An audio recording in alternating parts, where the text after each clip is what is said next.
This video will describe the clinical recommendations for the use of Prothrombin Complex Concentrates, or PCCs.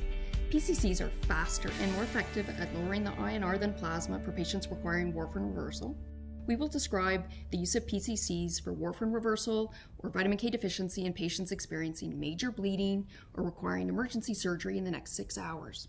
We'll also describe why plasma is not the preferred strategy. We hope that this video will give you a thorough understanding of when and how PCCs should be used. Prothrombin Complex Concentrates contains coagulation factors 2, 7, 9, and 10. These are the factors that are affected by warfarin therapy or vitamin K deficiency. Each 20 ml vial of PCC contains 500 IU of coagulation factors. Depending on the patient's INR, the typical adult dose is 1,000 to 3,000 IU, or 2 to 6 vials. We will use the dosing recommendations as specified by the National Advisory Committee. The NAC guidelines recommend 1,000 IU if the INR is between 1.5 and 3.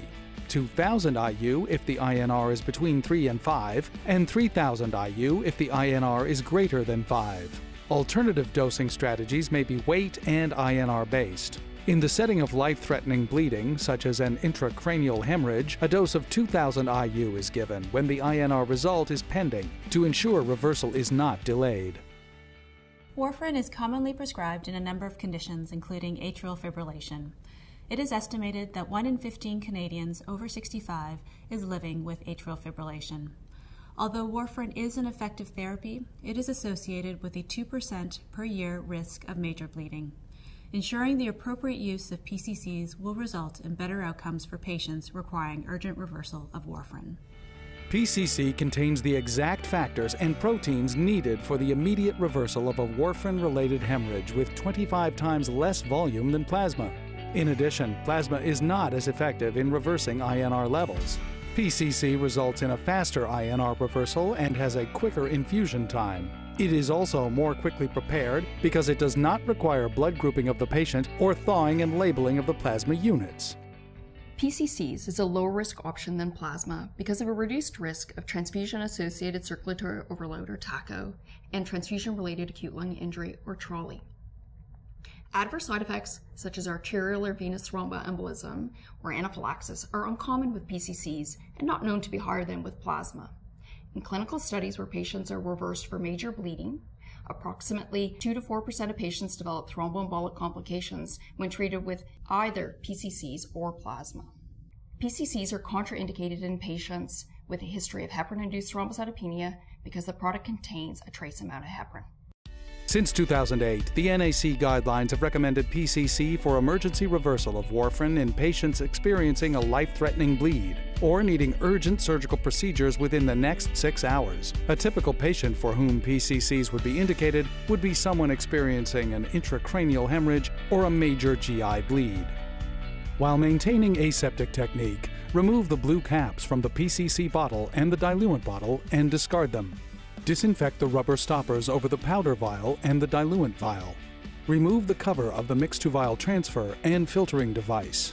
While holding the base of the diluent vial with one hand, firmly press the blue end of the mix-to-vial device into the diluent vial. Remove the plastic packaging. With the powder vial placed on a flat surface, firmly press the transparent end of the mix-to-vial device into the powder vial. Maintain pressure until there is a complete transfer of water into the powder vial. With both vials still attached, slowly swirl the powder vial to reconstitute the product and prevent the formation of bubbles. The product should be clear or slightly opalescent when fully dissolved.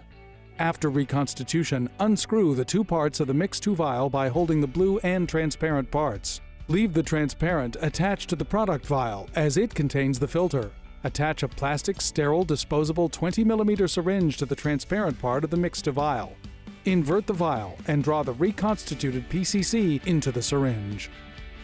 PCC must be administered intravenously by direct IV push or by infusion using a syringe pump or mini bag.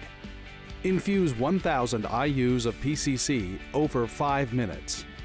Additionally, the administration of 10 milligrams of vitamin K IV is required for a longer lasting reversal, as the effect of PCC will only last 6 to 12 hours. The INR should be checked immediately after administration and again after 6 hours. Rarely, additional doses of PCC may be required if the INR target is not reached or there is ongoing bleeding.